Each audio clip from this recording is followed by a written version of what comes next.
नमस्कार मंडळी, श्री स्वामी समर्थ. पुन्हा एकदा आपल्या यूट्यूब चॅनलमध्ये मी प्रज्ञा आपल्या सर्वांचं खूप मनापासून स्वागत करते. तर आज मी तुमच्यासोबत शेअर करणार आहे नारळाच्या वडीची रेसिपी. तर त्यासाठी मी सगळ्यात अगोदर काय केलं, एक नारळ घेतला, तो फोडून घेतला आणि त्यानंतर त्याच्यातून जे खोबरं बाहेर निघतं त्याच्या पूर्ण मी साली काढून घेतल्या, जेणेकरून ते असं पूर्ण पांढरं दिसेल. मग त्या छानपैकी साली काढल्या. आपण बटाट्याच्या साल काढतो ना, त्या ह्यानं निघतात खोबऱ्याची पण साल. मग छानपैकी साल काढून घेतली, एकदम पांढरं शुभ्र खोबरं असं तयार झालं. त्यानंतर मी असं बारीक चिरून घेतलं, किसून घेतलं तरीही चालतं, पण चिरून घेतल्यावर असं एकसारखं बारीक होतं, त्यामध्ये खूप छान दिसायला व्यवस्थित दिसतं. मग त्यानंतर व्यवस्थित सगळं बारीक चिरून घेतलं आणि त्यानंतर मिक्सरच्या भांड्यामधनं बारीक करून घेतलं. तर नारळाच्या वडीची रेसिपी ही खूप सोपी, सिंपल आणि झटपट होणारी आहे. जर तुमच्याकडे नारळ असेल तर पटकन होणारी रेसिपी आणि खायला पण खूप सुंदर लागते. खूप आणि पटपट पण बनते. खूप काय असं पाक वगैरे काय करण्याची गरज नसते आणि पटकन बनते आणि खायलाही छान आहे. झटपट आणि स्वीट अशी डिश आणि उपवासालाही चालणारी आहे. म्हणजे उपवास असेल तरीही आपण ती खाऊ शकतो, अशी ही रेसिपी आहे. तर त्यासाठी मी अगोदर काय केलं, नारळ चिरून घेतला. त्यानंतर तो मिक्सरच्या भांड्यात घालून छान असा बारीक फिरवून घ्यायचा. थोडे थोडे मोठे राहतात, त्यासाठी माझ्याकडून थोडे मोठे राहिलेले. त्यासाठी पूर्ण व्यवस्थित बारीक खोबरं झालं आहे का, पूर्ण ते बारीक झाले का ते व्यवस्थित बघायचं आणि त्याच्यानंतर मस्तपैकी बारीक करून घेतलं. आणि त्यानंतर एक कढई घेतली, ती गरम करायला ठेवली आणि त्यामध्ये थोडंसं तूप ॲड केलं. तर तूप कशासाठी ॲड करायचं, तर कुठला पण पदार्थ जर आपण गोडाचा पदार्थ बनवत असेल ना, तर त्यात थोडंसं तूप ॲड करायचं. कधी पण बघायचं, त्याला खूप छान टेस्टी येते गोडाच्या पदार्थाला. त्यामुळं त्याच्यात थोडंसं तूप ॲड केलं आणि त्यानंतर ते जे बारीक केलेलं जे खोबरं होतं ते मेजर करून घेतलं, तर ते 1 वाटी बरोबर भरलं. मग त्यानंतर ते खोबरं छानपैकी फ्राय करून घेतलं. तर खाली लागणार नाही याची काळजी घ्यायची प्रत्येकच वेळेला, कारण थोडंसं जरी खाली लागलं ना, तर लगेचच वडी अशी लाल बनते.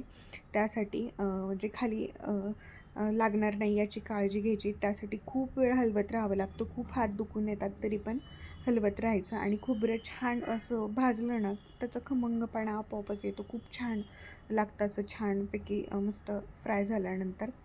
आणि त्यानंतर मस्त फ्राय केलं. त्यानंतर त्याच्यात थोडंसं दूध घातलं. तर दूध घातल्यामुळं काय होतं, ते पटकन शिजतं आणि दिसायला पण ते व्यवस्थित दिसतं आणि ते दुधामुळे एक थोडीशी वेगळीच टेस्ट येते. आणि त्यानंतर साखर घातली आणि छानपैकी हलवून घेतलं. खाली लागून द्यायचं नाही याची काळजी घ्यायची.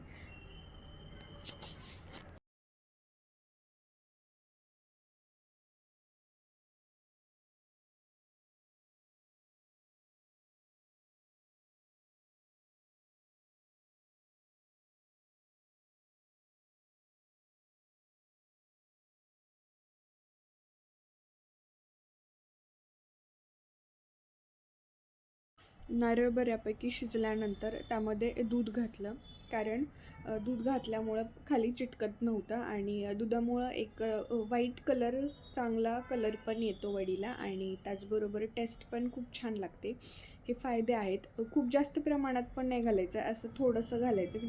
मी घातलं आहे अंदाजे एक थोडंसं घालायचं, जेणेकरून त्यानंतर दूध घातल्यानंतर पण आणखीन नारळ शिजायला मदत होते आणि त्यामुळे एकदम वडी सॉफ्ट बनते, अशी कडक बनत नाही, सॉफ्ट येते दुधामुळं. आणि त्यामुळं दूध घातल्याचा हा फायदा आहे. त्यामुळं थोडंसं दूध ॲड करायचं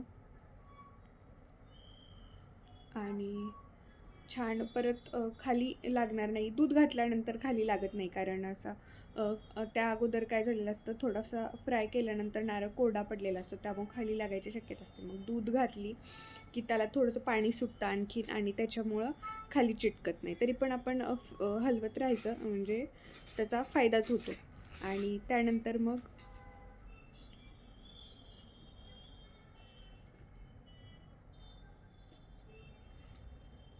त्यानंतर आपल्याला जाणवलं की बऱ्यापैकी सेट झालेलं आहे, म्हणजे तर लागेल तसं घातलं आहे मी आणि मग त्यानंतर साखर पण घालून घ्यायची. मी 1 वाटी खोबऱ्याचा खिसला, अर्धी वाटी साखर घातली आहे. कारण खूप गोड पण वडी नाही चांगली लागत, तोंडात पण घालू नाही वाटत खूप घातल्यानंतर. मी जी बनवलेली ह्या क्वांटिटीने मेजरमेंटनं ती एकदम छान झाली होती. खूप गोड पण नव्हती झाली आणि खूप अशी सपक पण नव्हती झाली, एकदम बेस्ट झाली होती. त्यामुळे 1 वाटी खोबऱ्याच्या किसला मी अर्धीच वाटी. जर तुम्हाला जास्ती गोड आवडत असेल तर तुम्ही जास्ती घालू शकता, तसं काही नाही. आणि त्यानंतर मग छान ते मिश्रण आटवून घेतलं की त्यानंतर एका प्लेटला मस्त तूप लावून घेतलं आणि ते जे आटलेलं मिश्रण होतं ते त्यामध्ये टाकून घेतलं. तर थोडंसं चिकट व्हायला आलं की ते त्यामध्ये प्लेटमध्ये काढून घ्यायचं. म्हणजे ते त्या साखरेला पाणी सुटून थोडंसं चिकट झालं की आणि त्यानंतर हाताने थापून घ्यायचं. गरम असेल तर थोडा वेळ थांबून एक 2-4 मिनिटांनी थापून घेतलं तरी पण चालेल, कारण चटके निघतात हाताचे. छान थापून एकदम व्यवस्थित सेट करून घेतलं, तुम्ही बघू शकता. आणि त्यानंतर थोडंसं ओलं आहे तोपर्यंतच त्याच्या छान अशा वड्या पाडल्या. कारण आपण काय करतो, सेट व्हायला ठेवून देतो आणि मग आपल्या लक्षात नाही राहत. त्यामुळं थोडंसं व्यवस्थित सेट झालं. झाल्यानंतर ते वड्या पाडून घ्यायच्या. ओल्यातच छान पडतात वड्या आणि त्यानंतर पुन्हा एक अर्धा 1 तास ठेवून द्यायचं आणि मग त्यानंतर त्या वड्या काढायच्या. तर ही खूप छान पटकन होणारी आणि मस्त रेसिपी आहे. तुम्ही एकदा नक्की ट्राय करा, तुम्हाला ही खूप आवडेल. आणि मग त्याच्यानंतर छान अशा वड्या काढून घ्यायच्या. खूप छान वड्या निघाल्या, अजिबात फुटल्या-तुटल्या वगैरे नाही. एकदम जशा बनवल्या होत्या तशा निघाल्या आणि एकदम पांढऱ्या पण झाल्या होत्या, खूप लाल पण झाल्या नव्हत्या. खूप मस्त वड्या झाल्या. एकदा नक्की ट्राय करा. आणि अशा तऱ्हेने आपली मस्त नारळाच्या वडीची रेसिपी तयार झालेली आहे. व्हिडिओ आवडली असेल तर लाईक, शेअर, सबस्क्राईब करायला विसरू नका. त्याचबरोबर कमेंटही करा.